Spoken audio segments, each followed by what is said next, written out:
دنیا میں ٹیکنالوجی اور ترقی کی بات چل رہی ہو اور وہاں جاپان کا نام نہ آئے، ایسا تو ہو نہیں سکتا۔ ٹوکیو شہر میں جاپان ایک ایسی بلڈنگ بنانے والا ہے جو کہ اوپر سے لے کر نیچے تک لکڑی سے بنی ہوگی۔ اس بلڈنگ کو W350 کا نام دیا گیا ہے۔ یہ پروجیکٹ دو جاپانی کمپنیز سومیٹومو فارسٹری اور نکن سکائی کی کولیبریشن کے ذریعے تصور میں آیا ہے۔ سومیٹومو فارسٹری ایک قدیم جاپانیز کمپنی ہے جو کہ 1691 میں قائم ہوئی تھی۔ یہ کمپنی جنگلات، لکڑی اور تعمیرات کے میدان میں مشہور ہے، جبکہ نکن سکائی ایک آرکیٹیکچرل اور انجینئرنگ فرم ہے جو کہ 1900 میں قائم ہوئی تھی۔ یہ کمپنی دنیا بھر میں اپنے یونیک ڈیزائنز اور جدید انجینئرنگ سولوشنز کے لیے مشہور ہے۔ نکن سکائی نے کئی مشہور اور اہم پروجیکٹس پر کام کیا ہے اور یہ اربن پلاننگ اور آرکیٹیکچر کے میدان میں ایک قدم آگے ہیں۔ اس بلڈنگ کی اونچائی 350 میٹرز ہوگی جو اسے دنیا کی سب سے اونچی لکڑی کی عمارت بنا دے گی۔ اس عمارت کی بلندی اور اس کی تعمیرات ایک نیا مثال قائم کرے گی۔ اس عمارت میں 70 منزلیں ہوں گی۔ ہر منزل یونیک ڈیزائن کی ہوگی جہاں پر تمام سہولتوں اور کمفرٹ کا خیال رکھا جائے گا۔ یہ بلڈنگ ایک چھوٹا سا شہر ہوگا جو اپنے اندر ہی سب کچھ رکھے گا۔ یہ عمارت 90% لکڑی سے بنائی جا رہی ہے۔ لکڑی ایک رینیویبل ریسورس ہے اور یہ کاربن ڈائی آکسائڈ کو جذب کرتی ہے جو کہ گلوبل وارمنگ کے اثرات کو کم کرنے میں مددگار ہے، اور اس عمارت میں اسٹیل صرف 10% استعمال ہوگا تاکہ عمارت کی مضبوطی قائم رہے۔ اس بلڈنگ کے ڈیزائن میں گرین اسپیسز اور ورٹیکل گارڈنز شامل ہیں جو ہوا کو صاف کریں گے اور ٹیمپریچر کو بھی کم رکھیں گے۔ یہ گارڈنز عمارت کو ایک نیچرل بیوٹی دیں گے۔ اس کے علاوہ عمارت میں سولر پینلز لگائے جائیں گے جو رینیویبل انرجی فراہم کریں گے، اور رین واٹر ہارویسٹنگ سسٹمز بھی شامل ہوں گے جو بارش کے پانی کو اکٹھا کر کے استعمال میں لائیں گے۔ جاپان کے پاس دنیا میں سب سے زیادہ ارتھ کویکس کا ورلڈ ریکارڈ ہے، اس لیے W350 کو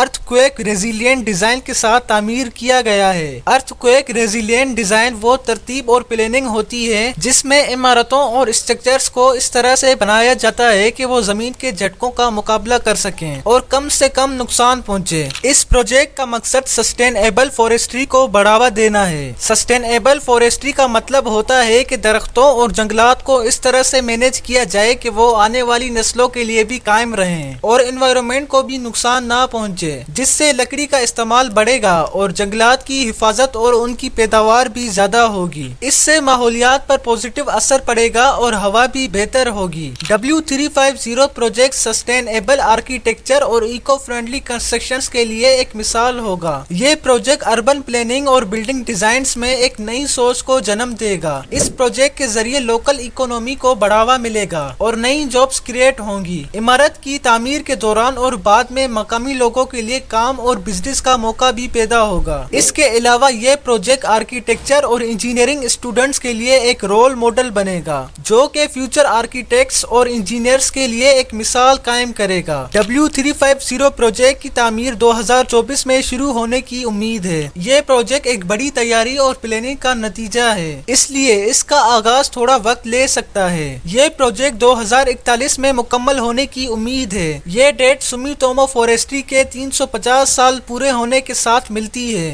یعنی یہ عمارت سومیٹومو فارسٹری کی 350ویں اینیورسری کا تحفہ ہوگا۔ اس پروجیکٹ کا ٹوٹل خرچہ لگ بھگ 600 بلین جاپانیز ین ہونے کا اندازہ ہے، جو کہ تقریباً $5.6 بلین بنتے ہیں۔ یہ پروجیکٹ اربن پلاننگ، آرکیٹیکچر اور کنسٹرکشن کے میدان میں ایک نیا موڑ لے گا۔ اس کے ذریعے نہ صرف ماحولیات کو فائدہ ہوگا بلکہ لوکل اکانومی اور سوسائٹی پر بھی پازیٹیو اثر ہوں گے۔ سومیٹومو فارسٹری اور نکن سکائی کا یہ پروجیکٹ دنیا کو سسٹینیبل ڈیولپمنٹ کی طرف لے جانے کے لیے ایک قدم ہے جو کہ ہمارے لیے اور ہماری آنے والی نسلوں کے لیے ایک بہترین مثال ہوگا۔ آج کی اس ویڈیو میں اتنا ہی۔ اگر ویڈیو انفارمیٹیو اور اچھی لگی ہو تو ویڈیو کو لائک کر کے چینل کو سبسکرائب کر دیں۔ ملتے ہیں نیکسٹ ویڈیو میں اسی طرح کی انفارمیشن کے ساتھ۔